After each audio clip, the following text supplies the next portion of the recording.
Hi, it's Darren from SimNation again. Uh, just wanted to drop in and do a quick recap video for our Draft Day Sports College Football 2023 League, SNCFL, of course, DDSCF 23 is a Wolverine Studios title. I highly encourage you to take a look at it if you like uh, college football simulators, pro football. They, of course, have Draft Day Sports Pro Football. I've never played the basketball game, so I know a couple people keep asking me about that. I don't know much. I did play a while back the college basketball game, and I was pretty horrible at it. Mostly because I don't watch a lot of college basketball. It's not a big thing for me, and that's probably sacrilege with me being a Maryland fan. Um, but wanted to just kind of recap where we are in the season, kind of talk about some things I'm seeing, and then kind of just talk about what's coming next. As you can see, no change at the top. Maryland is still the number one team in the nation. That will probably be challenged here over the next few weeks because Maryland will meet up against Michigan and Ohio State.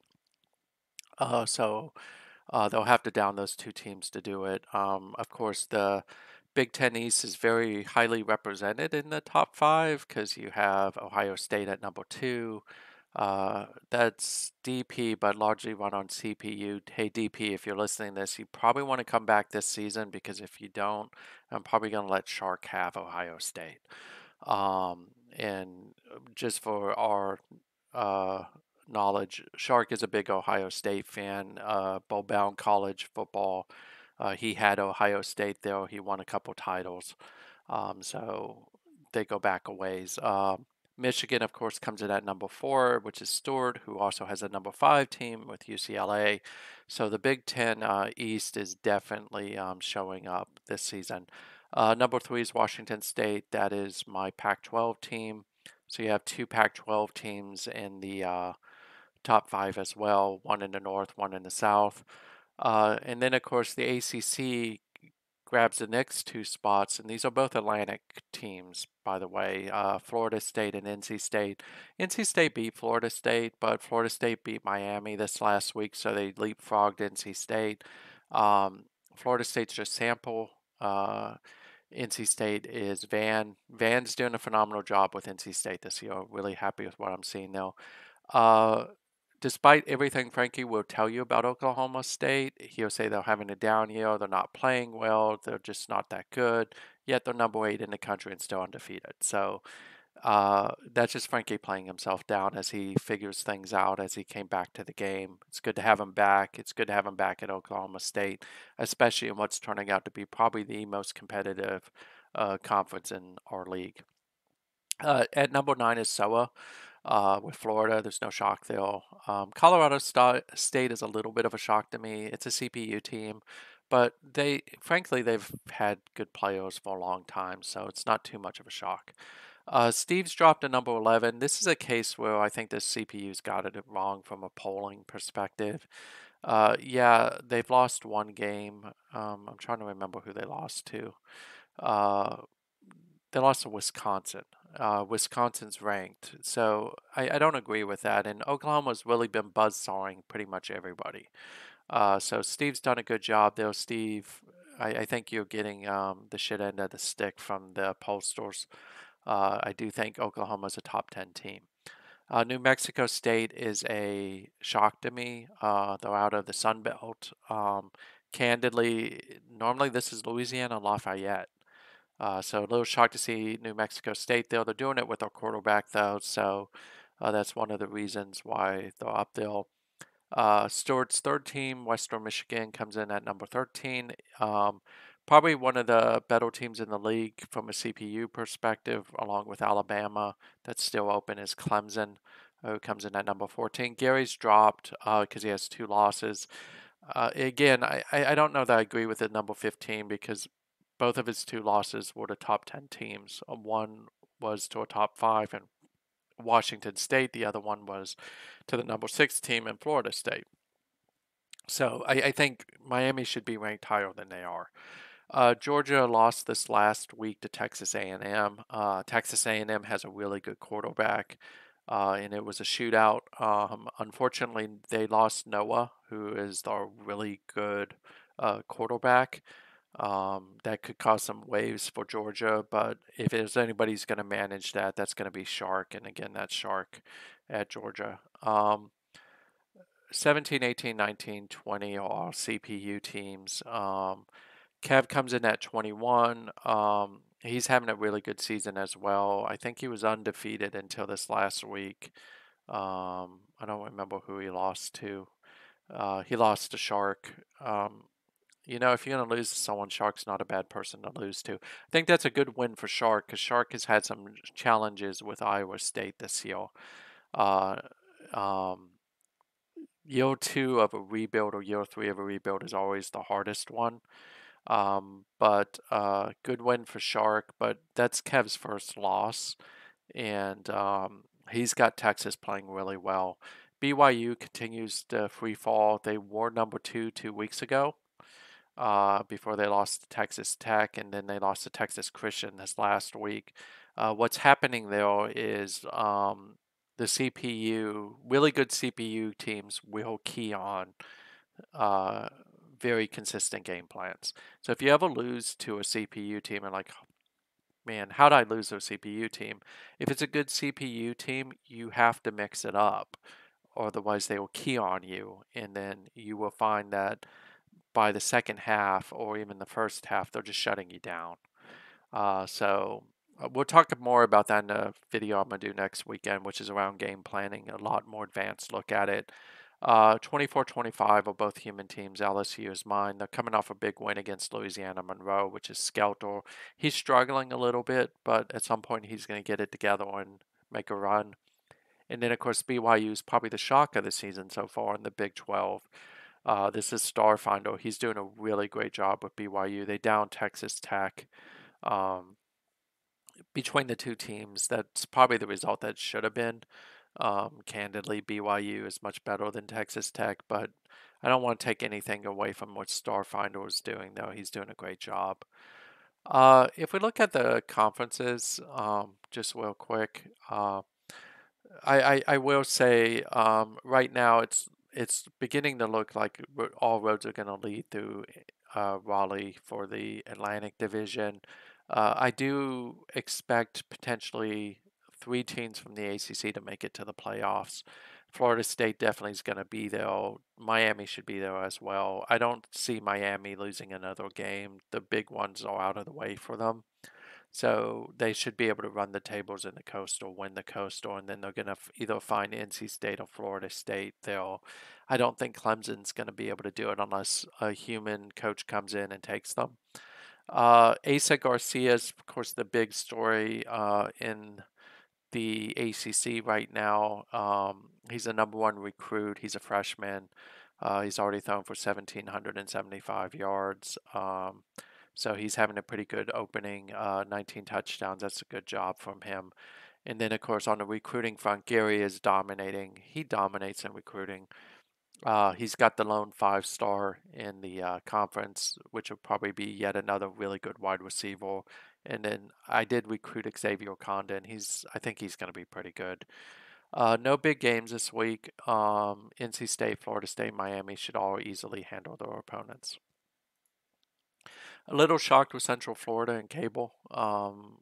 But again, they lost a generational talent in McCulloch.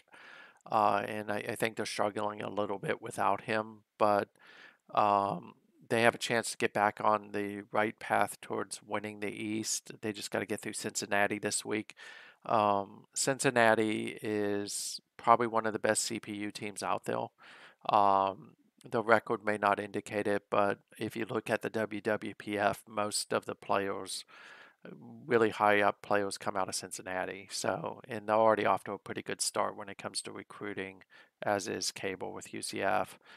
Houston should really get past Southern Methodist and win this. Can't wait for Travis to come back. I think that Houston's been doing a really good job without Travis. With Travis, they're like a top 5 team. So, and they're doing it with the run, which is Donald Holmes. Of course, the big game this week is Cincinnati Central Florida. I do like Cable in this. I think this is where you start to see them start to move up, and he's got the potential to be able to make a run and win his division, so he can meet Houston in the conference championship. Probably the most competitive division is the Big 12. I mentioned this already. You have Frankie, who's undefeated, and then you have a bunch of one-loss teams in BYU, Oklahoma, and Texas, and of course Oklahoma and BYU and Oklahoma State are all undefeated in conference play as well. Uh, and then you got Kevin Nell, who candidly is probably going to make a lot of noise with Texas. He's got a really good running back in Blankenship. Steve's got a really good quarterback in Feldel. He doesn't show uphill, but he's also got a really good running back in Avery, who I think right now is one of the top rushers in the league. Uh, Driscoll is struggling a little bit, mostly because he's only throwing long bombs. And I think the league is starting to catch on to that and starting to block that out. Texas Tech, they got off to a good start, but don't expect much more from them. The offense is pretty bad. And then you have LA Smog and Shark. Shark at Iowa State, LA Smog at West Virginia. This is also, it's Mike.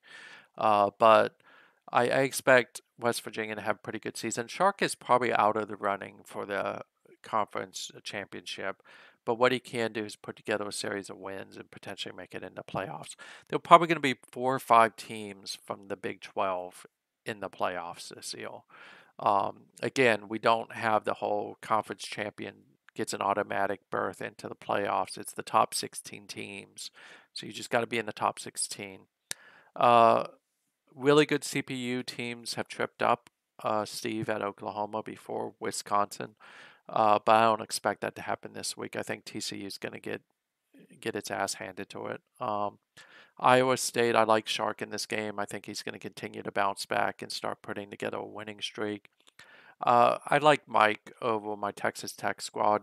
My Texas Tech squad can play defense, but they can't play offense outside of a rushing attack, which makes me a little one-dimensional. So he should be able to key on that and shut that down. The big game this week, 2 big games this week is Texas Baylor. I like Texas in this. I think Kev is going to shut down Baylor's long passing attack and hand Baylor another loss and help himself move up in the process. And then probably the biggest game this week is Oklahoma State versus BYU. Frankie's got a really good squad at Oklahoma State, but Starfinder is overachieving with BYU. I kind of like Starfinder in this one, to be honest, but it's going to be really too close to call. So we'll see who wins. I If Frankie wins this game, I think Frankie's going to have a pretty good shot of making it to the conference championship. And again, the top 2 teams he'll make it to the conference championship because there are no divisions. In the Big Ten, we talked about this. The East is heavies with Michigan, Maryland, and Ohio State. They don't meet just yet. I think it's another week or 2 before they meet. And in the West, it's just wide open. It's really whoever wants it at this point. Frankie and Starfinder are at Iowa and Minnesota, respectively. I think they meet this week. The big news here is LaFleur, the running back out of Michigan. He's having a really good season. Uh, Vang is having a good season, but I think Boyles and Morin are both probably in the running for the top defensive player of the year so far. Uh, Pretty wide open recruiting. Maryland has a couple 4 stars. Ohio State has a couple 4 stars. And then Michigan got a pretty good 3 star. I say that because I recruited him. And I think that he's going to be a really good player. Uh, no really great big games this week. Michigan should probably handle Penn State, so that's Stewart versus Don. Ohio State should just beat up Rutgers, and then Maryland should get past Northwestern. The big game this week will be Iowa, Minnesota. If either of these 2 teams want to win the West, they got to win this game. I kind of like Iowa in this one, even though Minnesota's favored. I just think Iowa's a little bit further along. I know both coaches are struggling a little bit with their teams, so we'll see how that plays out. Conference USA, just going to breeze past this. North Texas is a little bit of a shock. Didn't expect them, but you have three teams all competing for that West title. So Western Kentucky, UTEP, and North Texas. I still like Western Kentucky. They're the traditional powerhouse. On the bottom half, you really have Florida Atlantic, ODU, and Marshall. Um, I think ODU maybe. I picked Marshall, but they seem to be struggling a little bit. I still like them to be able to do it. They got a really good quarterback in Sparks. Um, really, the big game this week is ODU versus Marshall. Whoever wins that probably is going to take a driver's seat. And then on the flip side is Western Kentucky, Florida Atlantic. If Florida Atlantic wins that, then they're probably going to be for real, and they may have a good chance of winning it all. Skip over Independence. MAC, again, we've talked about this a lot. All roads lead through Western Michigan. There really isn't another team in the MAC. Uh, I firmly expect Stewart to win another conference championship. I'm not going to anoint him right now, but I don't see another team keeping up with him. They're Powell. They should be in a different conference. So expect to see them move in the next season or two. But they got Eastern Michigan. That one's not going to be pretty. In the Mountain West, Skelter's taken over Boise State. You have Air Force at you have Don at Air Force. Colorado State really has got probably this one. Boise State can sneak back into it if Colorado State slips up, but I think Colorado State has the game in hand. If they're going to slip up, it may be this week. New Mexico is actually a pretty good team, um, and they are capable of beating them. Uh, Don and Skelter play. I think this one's too close to call. Boise State has some issues, which Skelter's working through. Don is, of course, working through some issues at Air Force as well.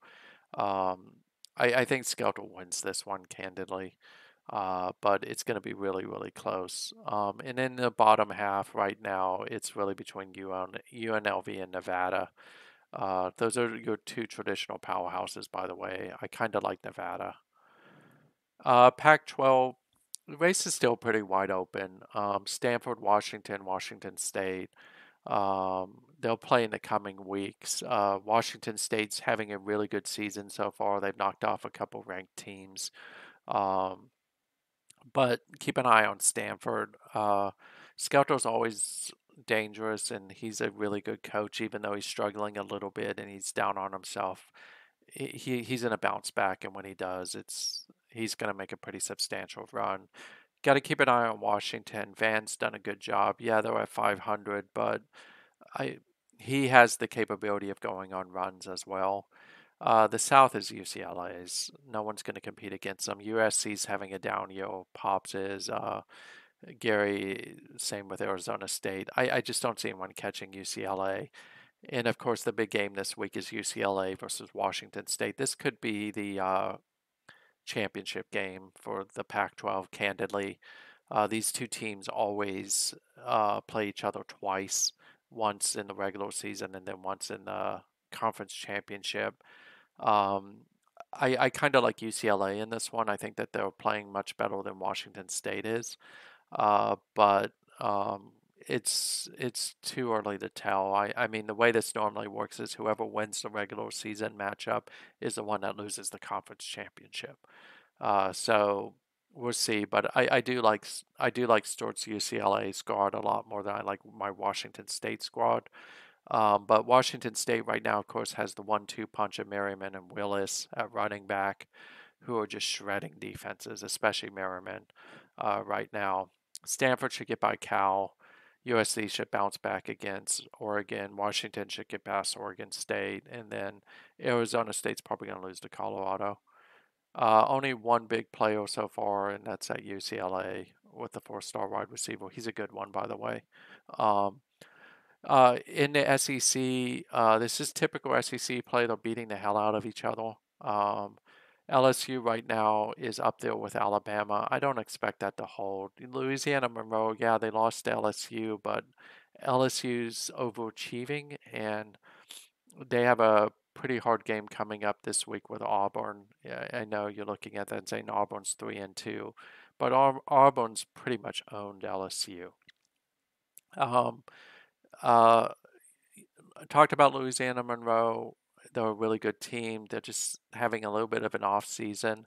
Um, really, that Louisiana Monroe Louisiana State game from this previous week, I think Skelton kind of got screwed a little bit on that one, candidly.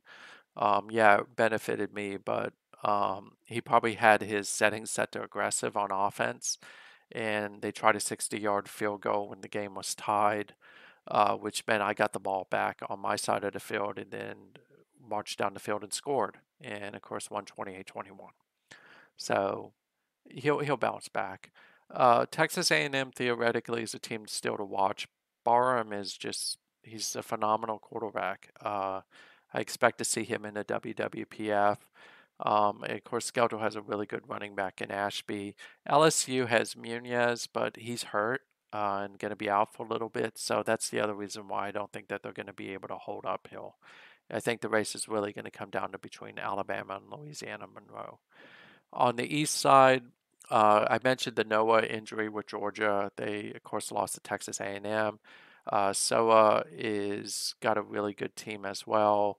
Udo's right there. He's only played 2 games with Tennessee.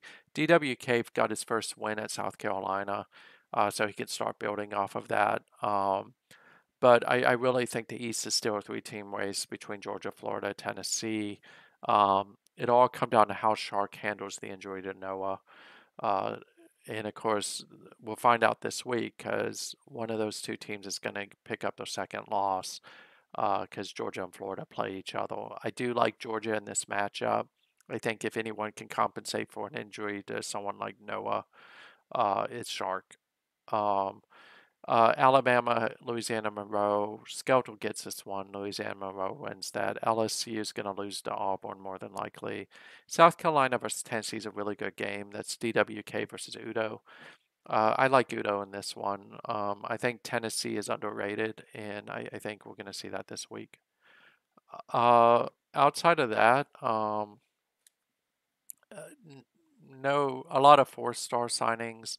Alabama, ULM, and Auburn are kind of dominating the recruiting so far. That's kind of normal, honestly.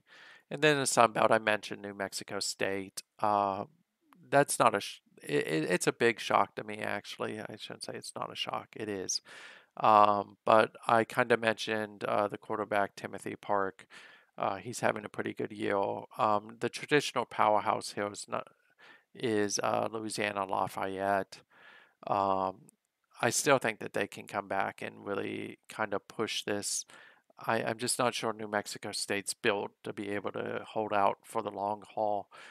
Texas State, one of my former teams, got a 4-star. That's a pretty good signing for them. So that's kind of how the conferences look. If we look at the league leaders, or probably should look at who's in the running for the awards.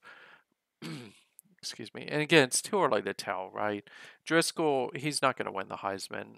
I don't care how many touchdowns he throws for. His stats are really coming down hard. As you can tell, he's at below 50% at this point. I do like Avery, but I think the name you're going to see creeping up the boards is Merriman out of Washington State with his 15 touchdowns. And he's been slowly reeling Avery in. Boreos is a guy to keep a eye on. He's having a phenomenal season out of Ohio State. I think it'll be interesting to see how that plays out as Ohio State plays Michigan, as they play Maryland. He may not get as many sacks, and that may hurt him. Hutchinson is the latest in a long line of sack artists out of Washington State, but also keep an eye on Levisque out of BYU. He's having a pretty good season as well. So, um, yeah. We talked about Merriman. We talked about Avery. Blankenship's a guy to keep an eye on as well. There are also a couple other running backs out there that are having good seasons. I mentioned Feldel. I like Feldel a lot, and to me, he's much better than Driscoll. Um, that's pretty amazing. But again, Steve runs. He's not one dimensional, but he does play the bomb offense. But he also is fully capable of running the ball, as you can see by Avery. So with him, you got to stop the long passing, but you're also going to have to stop that rushing attack. So you can't just do what I did to BYU with Texas Tech and focus on the passing. Barham is a guy who's going to go high in the draft. Uh, Outside of that, see if there's anything else that stands out. Again, the BYU wide receivers are having a good season because they bombed the ball essentially. And then same thing with the linemen. 73 pancakes is obscene, by the way. But I still, Boyles and Hutchinson are going to fight it out throughout the season for the sack lead. I really do like Morin for the Thorpe. I think 3 defensive touchdowns so far this season, 5 interceptions. That's pretty remarkable. Um, so it'll be interesting to see how this all plays out. But if you have an interest, definitely let us know. I will say that one of the things I'm starting to see a trend with is in this league is pretty balanced attacks. Um, Teams that have decent quarterbacks who are throwing the ball, but also have decent running backs who are running. So it's pretty balanced. The top teams are all really more balanced type teams. Ohio State is the notable exception. They are a throw first team. Washington State is also an exception because they are just run the ball down your throat all day, every day. But Michigan, UCLA, Florida State, NC State, Oklahoma State, Maryland, all balanced, somewhat balanced teams. Oklahoma State, they throw the ball very well, but they also run the ball very well. So again, they have that right form of balance. I think the teams you're going to see make it into playoffs have that. Over the next few weeks, what we should see is some of the bigger names in recruiting start to sign. Um, if we look at that, I think I can see that. Da, da, da, da. That's not what I want. Oh well, it's not going to show it to me. So um, that's last season, so it doesn't really matter. Or no, this is this season. So recruiting wise, again, ULM is off to a fast start. They have 11 commits. Miami's right up there uh, with 5, including one of the uh, 5 stars: Cincinnati, Auburn, West Virginia, Alabama, Louisiana State, Maryland. Louisiana State's doing it with very low stars. Maryland only has like 3. So the way this will probably work is, if I had to guess, ULM, and I haven't looked to see how many scholarships they have, Maryland will both be up there near the end of the season. Um, Kev is there with 1.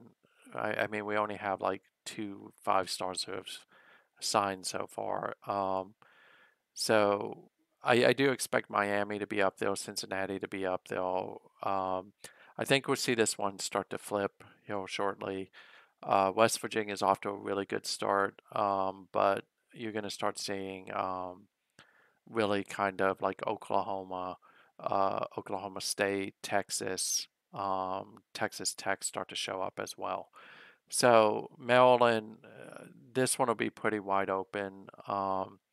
Maryland doesn't have a whole lot of scholarships, I think, this season, so I don't know what's going to happen there. Ohio State, I think, does. I think Michigan does as well. So it'll be interesting to see how all that kind of works out. But the season's off to a pretty good start, as you can see. I think in general, the influx of new coaches is being shown. So if you look at the top 25, right, you have Steve as a new coach. You have Kev is a new coach, and you have Starfinder, who's a new coach. But when we went back and we talked through all the different teams, you also have LA Smog Mike at West Virginia, who's a new coach, who's doing really good. DWK took it on a little bit of a project with South Carolina, but I think he's going to do fine. So that's kind of it for now. Hopefully you like these videos. I am going to do some more educational videos next week, focusing more on how to do things. I owe some of that to Skeltor because I promised him I would help him a little bit, and I'll help everybody in the league. If you ever have a question or a thought, let me know, or want me to do a video, I'll do one for you. But in general, hope you like these and have a great weekend.